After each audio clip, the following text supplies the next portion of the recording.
warahmatullahi wabarakatuh. Salam belajar, suka belajar. Halo sobat, kembali lagi di channel Kak Kundria di Mata Kundria. Nah, di video kali ini kakak mau ngebahas tentang jurnal umum. Nah, para akuntansi pasti udah paham dong kalau tujuan akuntansi itu untuk menyediakan laporan keuangan. Nah, sebelum kita sampai tahap itu, kita harus paham tentang dasar-dasarnya dulu nih. Nah, dasar-dasarnya untuk membuat laporan keuangan, kita perlu menyiapkan jurnal umum. Nah, jurnal umum ini kita buat setiap hari.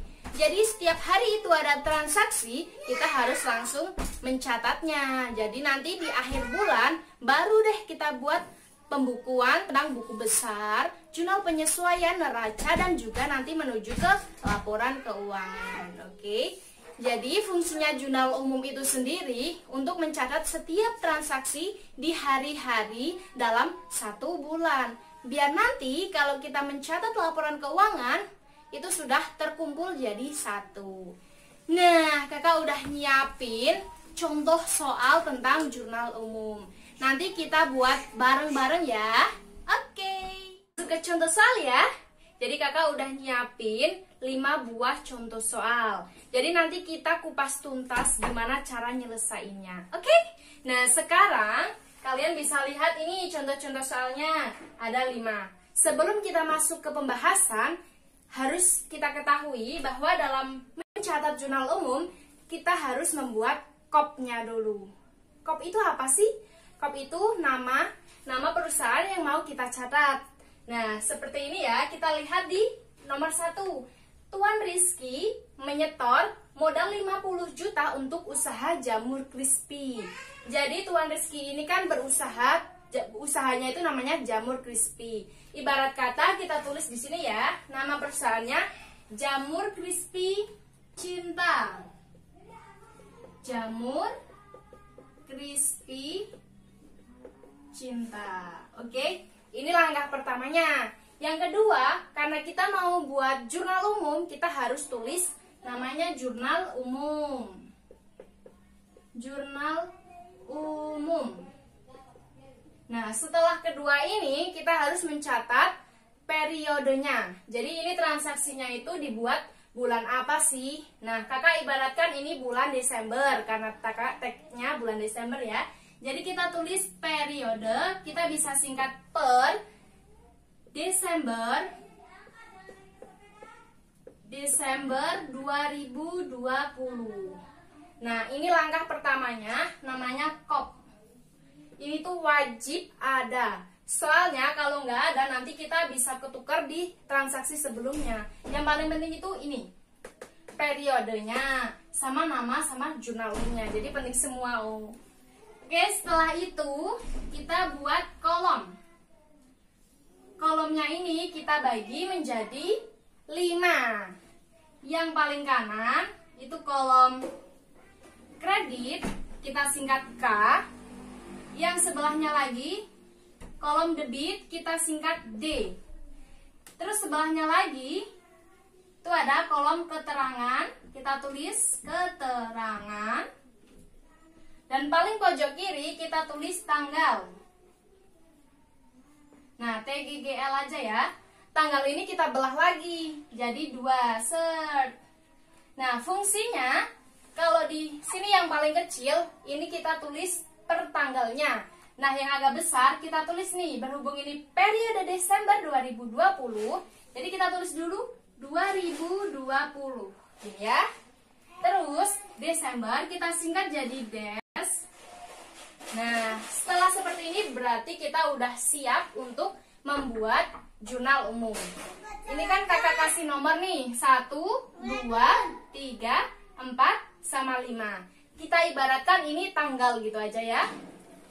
Oke, kita masuk ke transaksi pertama. Kita baca pelan-pelan ya. Tuan Rizky menyetor modal 50 juta untuk usaha jamur crispy. Nah, kita logikanya tuh begini. Dia menyetor modal. Menyetor modal otomatis di pencatatan kita yang bertambah itu kolom apa? Debit. Karena apa? Debit itu sifatnya itu menambah. Kalau kredit sifatnya mengurangi. Nah, berhubung dia menyetor usaha jamurnya, otomatis modal kita itu bertambah kan? Nah, modal itu bertambah kalau di catatan kita tulis sebagai kas.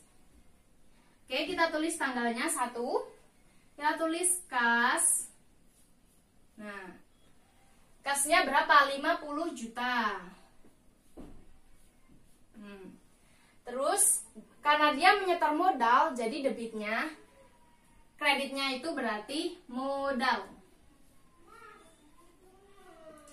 50 juta juga. Nah, seperti ini ya transaksi pertama. Karena dia menyetor modal, otomatis kas kita bertambah di bagian debit 50 juta. Berarti kita tulis dulu kas pada modal. Jadi kalau dalam akuntansi kita bisa nyebutnya, bacanya tuh begini. Kas pada modal senilai 50 juta. Sekarang kita lanjut ke transaksi kedua. Oke, kita baca ya. Nah, membeli perlengkapan senilai 10 juta tunai.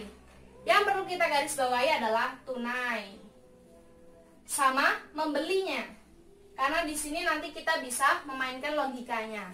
Ini, kalau kita membeli, otomatis kan uang kita keluar. Karena ini tunai kan, berarti uangnya benar-benar keluar. Set, keluar. Kalau keluar, di pencatatan itu pasti masuknya apa? Kredit. Ya, benar sekali. Karena kalau debit itu menambah, kredit itu mengurang. Berarti kita udah ketemu ya, kas. Oke, ini kita garis bawah. Kita masuk ke transaksi kedua. Jangan lupa ditulis 2. Tadi kan udah ketemu nih, kasnya itu di kredit. Kita tulis dulu kas. Di kredit berapa? 10 juta. Nah, terus kita tuh membeli apa sih? Membeli perlengkapan. Berarti perlengkapannya di debit. Perlengkapan. Oke. Jadi kita bacanya perlengkapan pada kas. Oke. Nah, berhubung ini papan tulisnya kecil, kakak hapus ya, biar kita bisa lanjut ke transaksi berikutnya. Oke, digosok-gosok.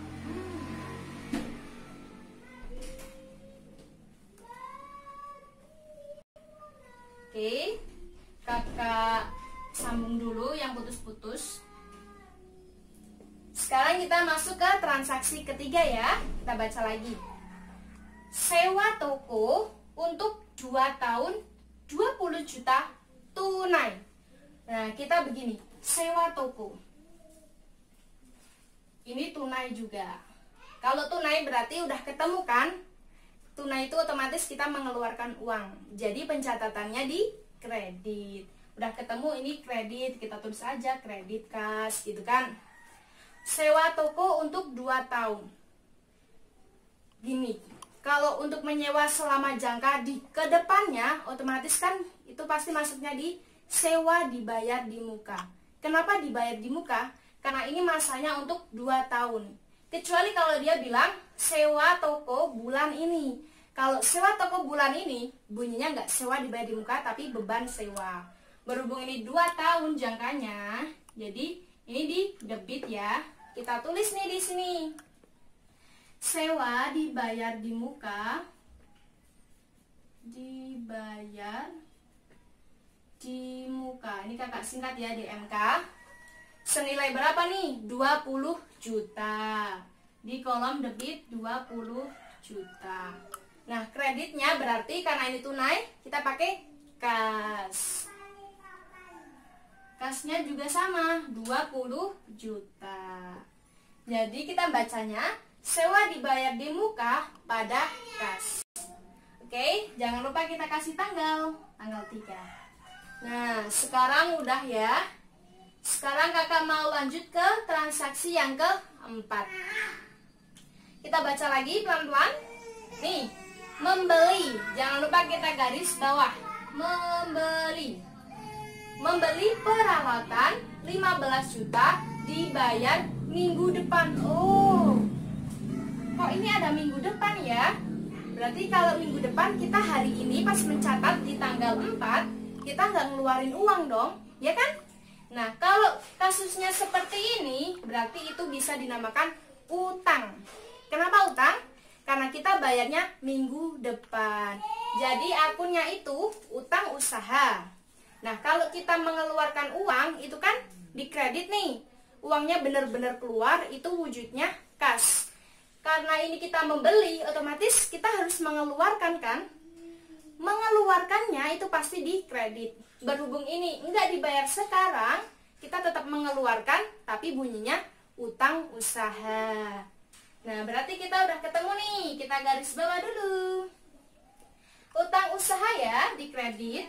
Kakak kasih warna merah aja, biar ada selang-seling. Utang usaha dikredit. Senilai berapa sih? Nih, 15 juta. Nah, utang usaha ini untuk apa? Membeli peralatan. Jadi akunnya peralatan.